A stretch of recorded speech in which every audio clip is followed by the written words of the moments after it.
Hi everyone, and welcome back to the Internet Report's Pulse Update, the bi-weekly podcast where we discuss what's up, what's down, what's working and not working, and generally keep our finger on the pulse of how the internet is holding up week over week. This week we're chatting about take-twos and what happened when a change that resulted in issues the first time is attempted a second time. We'll also take a look at lessons from recent disruptions at Slack, X, formerly known as Twitter, and Discord.io. And joining me to discuss all this week is Brian Tobier, my good friend and colleague and lead technical market engineer at ThousandEyes. Brian, welcome back to the Pulse Update podcast. Thanks, Mike. Always happy to be on. Good stuff, mate. So let's start with the download. My TLDR summary of what to know about the internet this week in 2 minutes or less.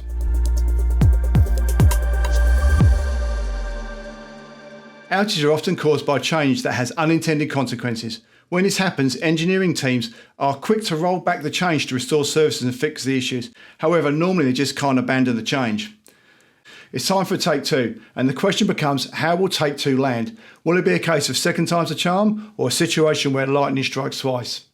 In recent weeks, we saw potential instances of this take two pattern play out at Slack.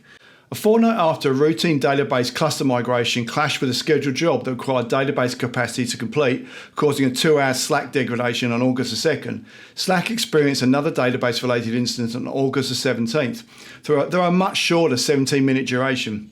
Though they were both database-related, it's not 100% clear that this disruption was linked with the Slack disruption at the beginning of August. However, even if the two disruptions weren't connected, they still underscore an important facet of take two. After experiencing issues with a change when it's time to try again or roll out a separate change, teams are normally on high alert and are ready to stop at the first hint of trouble. As a result, any negative impacts from the second change, they will likely be much less severe. This could at least partially explain why the August 17 Slack outage was much shorter than the August 2nd outage. We're going to unpack that a little bit more later in the episode. On August 22, we saw another potential take-two scenario unfold recently at X, formerly known as Twitter. On August 22nd, X experienced a bug that made the content of images uploaded before 2014 disappear. The company confirmed that weekend work, presumably some sort of maintenance, uncovered the bug. The next weekend, X experienced additional disruptions. Now, while there's no direct correlation between the previous weekend's work and the events of the following weekend, the fact that they both appeared to be focused on linking connectivity to the back-end content and resources may mean that the second weekend's outages were caused by a continuation of the work that had started the previous weekend. We're going to chat more about that outage later in this episode as well.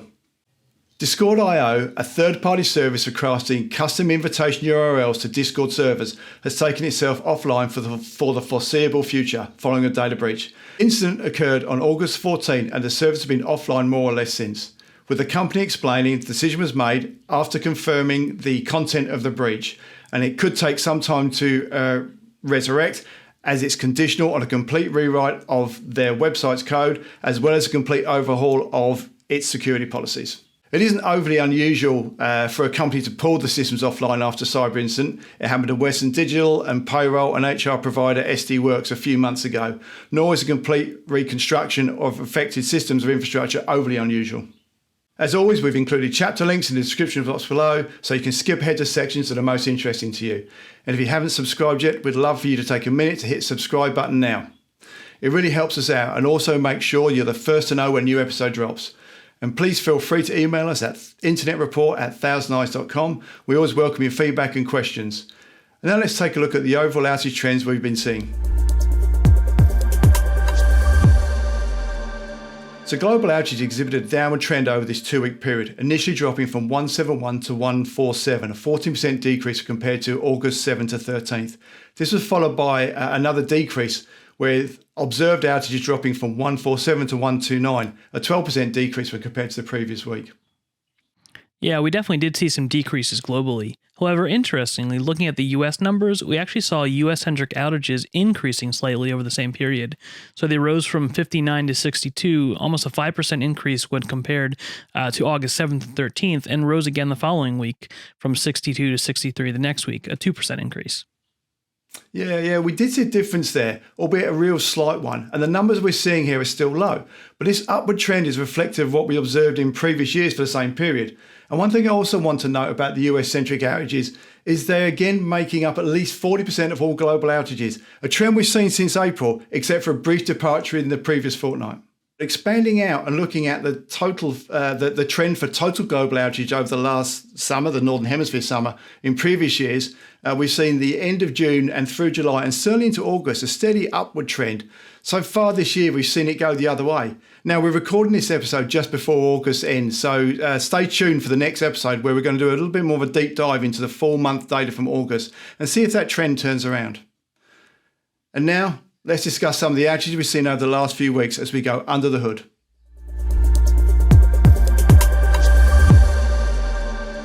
On August 17, Slack experienced an issue that manifested users as messages not being sent and threads failing to load. According to official explanation from Slack, the cause was an indexing change that caused a higher than expected level of requests to their database. The resulting high load errors were responsible for the impacted users' inability to load messages and channels. For those listening on the audio-only version of this podcast, what we're looking at here on the screen is a view of the outages seen from ThousandEyes platform. I'm going to be sure to talk you through it so you don't miss out. And for those of you who aren't familiar, ThousandEyes is a platform that gives you a great view into the entire digital supply chain. We have ThousandEyes agents across the internet providing us multiple vantage points to see where disruptions are happening at both the network and application server levels. Visibility like this can be especially useful to help operation teams quickly identify and fix issues that come up, in addition to creating mitigation strategies in advance that can enable you to minimize impact. Okay, so what we got up here is a view of ThousandEyes. We're looking at Internet Insights, where we actually look at a lot of the data all sort of gathered together. So we're looking at sort of billions of measurements to actually see, and this is then how we're able to pull out. What I've got in the top timeline there, and this is kind of very interesting, which I want to sort of to discuss with you, Brian, is we can actually see where the Slack outage occurs. So we see the August the 17th, we see it's actually sort of hitting there 16:21 UTC time there, and we see the outage time of 17 minutes. We're going to see it impact sort of 161 servers there as well. But what I'm really kind of cool is, as I've said in many episodes before, I'm a very simple network engineer. I love those patterns. And what I can see here is this beautiful step pattern coming up where we can actually sort of see the outage occurring. And each one of these, I'm sort of seeing greater impact in terms of the service. So I flick down to here, I can see sort of 16 servers being impacted, and then I sort of come up and I can see the number increase then to sort of 58 and so on. So when we're looking at this type of pattern, Brian, what does it tell you when we see this sort of step pattern? Yeah, so it's a really interesting pattern, and like you were saying, it's kind of indicative of how the errors were occurring, especially in this case when we're looking at indexing errors. So it's showing you the problem kind of gradually getting worse and worse as the backend system can't keep up, and it's doing it at a predictable level, like those steps are showing. So each time a certain amount of requests comes through, it's just getting more and more backed up, and that's why you're seeing that trend, rise up over time to where it was at its full level eventually. Yeah, so you mentioned indexing there, and I mentioned it when we're going through the overview. So just briefly, what do we mean when we say indexing, and why is it done? Yeah, sure. So indexing is done for better performance. So essentially, it's looking at all the information and creating some metadata in it to create, an index or a list of where to find things, so that a system can easily look up something, when it goes to retrieve it. And without those indexes, performance can really, really drop. And that's exactly what we're seeing in this case, where the indexes weren't able to keep up, and so those requests were going through as full requests, not optimized, and that's really where those steps were coming up. Got it. So then we see those steps because we see the load increasing, and then obviously that they identified at this point here. So we're looking around sort of that 1635 UTC, and then it drops off. It's almost a light switch. So what we're saying is they sort of resolved the issue at that point. They rolled back what they were doing, or they rolled back the change they'd actually implemented.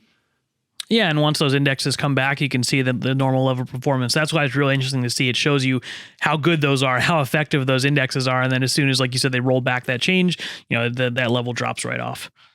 Yeah, well, thanks, Brian. That's actually really interesting. As I said, I love that, the way we can actually sort of see that, and you can see how the efficiency, as you said, the efficiency of the indexing is taking place. So sticking with that theme of potential follow-up work, let's take a look at a couple of issues at X. X, formerly Twitter, experienced a bug on August 22 that made the content of images uploaded for 2014 disappear.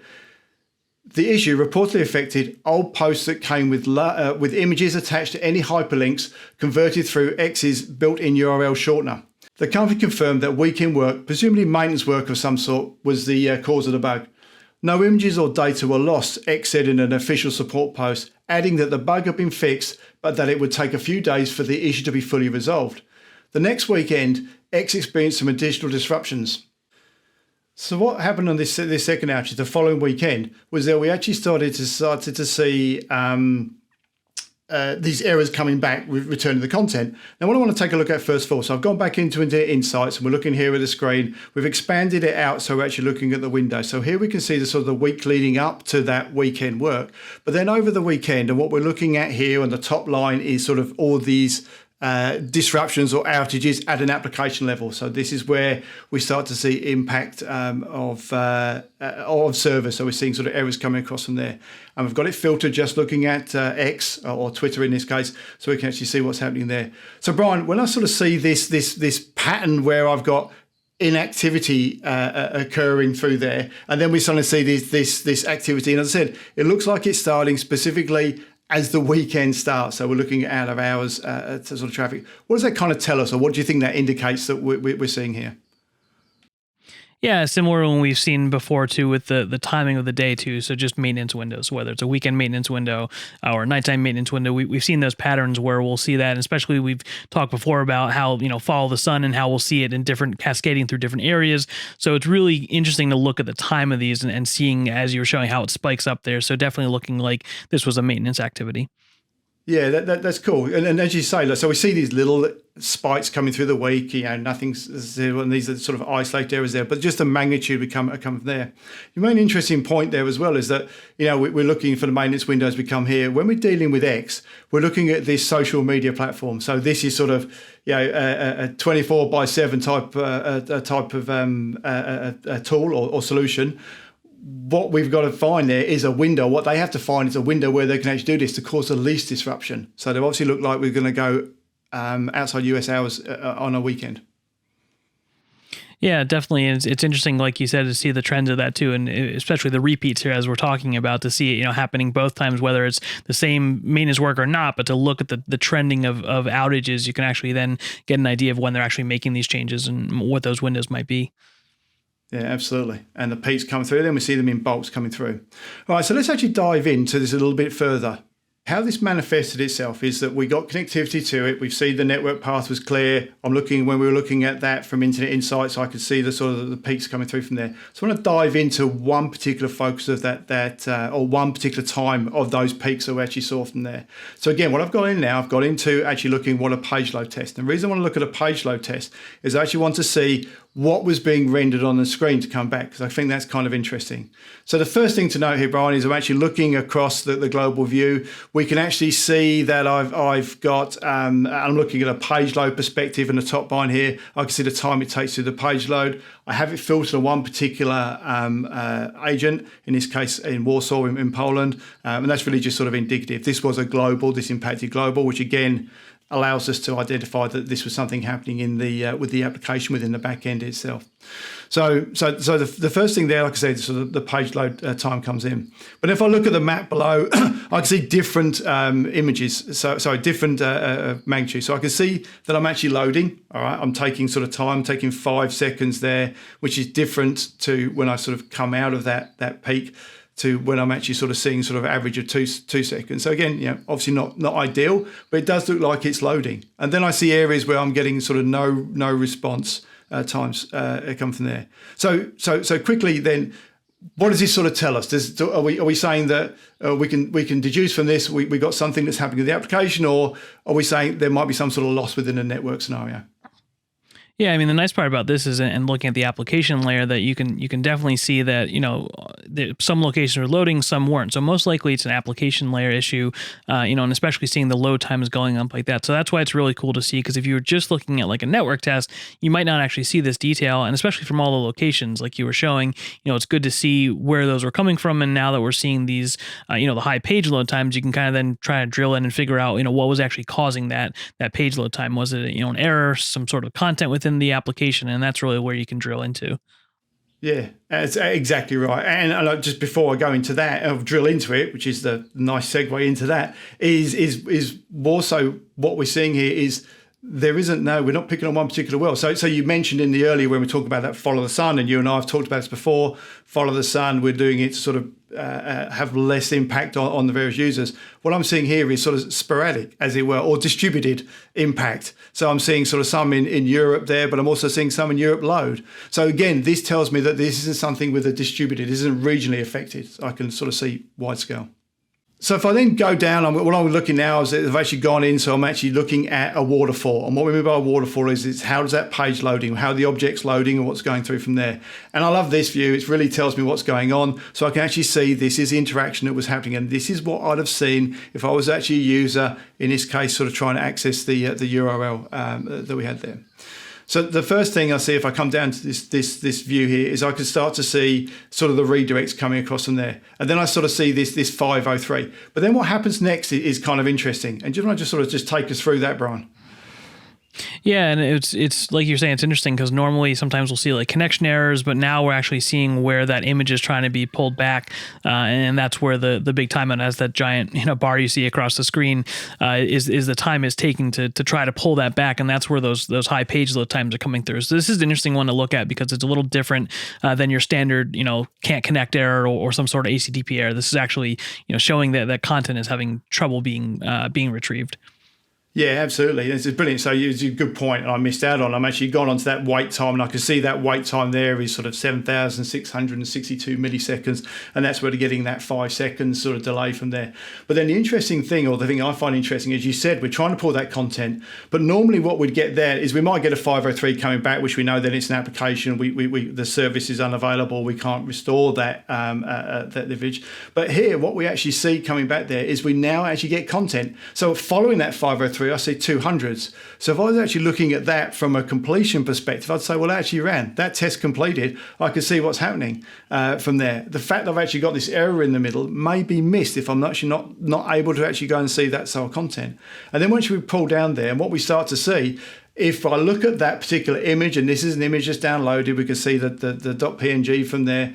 What we can see is it actually is an error state. And if you were to actually expand or drill into that, that's that little ice cream, you scream for ice cream, that error message that would have been presented onto the screen. We've got some problem, we're going from there. And this is really important because what this tells us is that we don't have a problem with the back-end connectivity. What we have a problem with is actually sourcing where that data is, or pulling that data, where that data is located to come in. That sort of linkage problem. Yeah, it's super interesting. Like you said, if you were just looking at the error codes, or completion codes even as well, you wouldn't realize what was happening. But digging into the actual user experience and viewing the times and, like you said, what error images are coming back, super interesting to see what the actual process was if you were a user who was actually experiencing this outage, and that's what we're able to simulate here. Yeah, and just a contrast, yeah, absolutely, just a contrast there to show you what it looks like when it's going. Well, this is a page loading normally. So I'm actually going and I'm pulling all my sort of JavaScript. I'm pulling the data I actually need to come back. So again, I'm just scrolling through the waterfall for that same agent of one where it was actually working. So again, we're seeing this in bulk. We actually sort of see them make changes because they did that work where they were doing on the link shortening the previous weekend.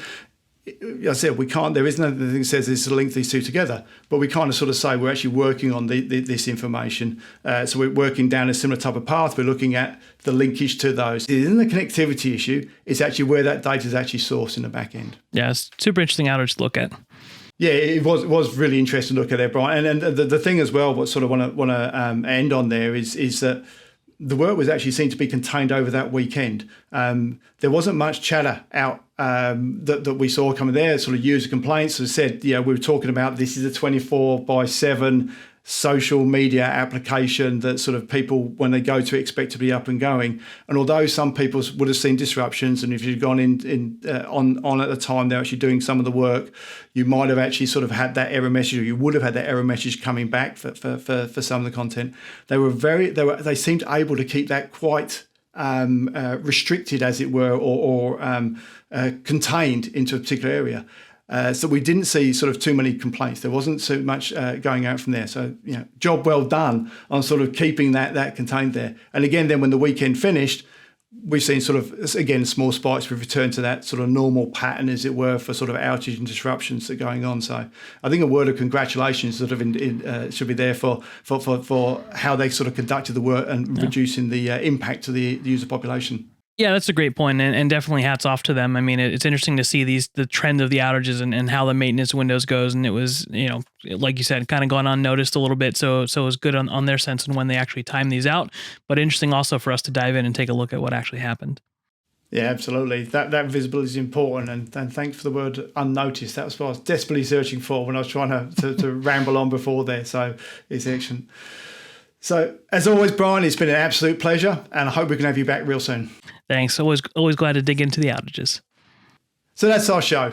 Please like and subscribe. We really appreciate it, and it's valuable to us. As I mentioned at the top, not only does this ensure you're notified as soon as a new episode is available, but it also helps us in shaping the content of the show for you. Follow us on X, formerly known as Twitter, at ThousandEyes. And any questions, feedback, or guests you'd like to see, please send us a note at internetreport@thousandeyes.com. So until next time, goodbye.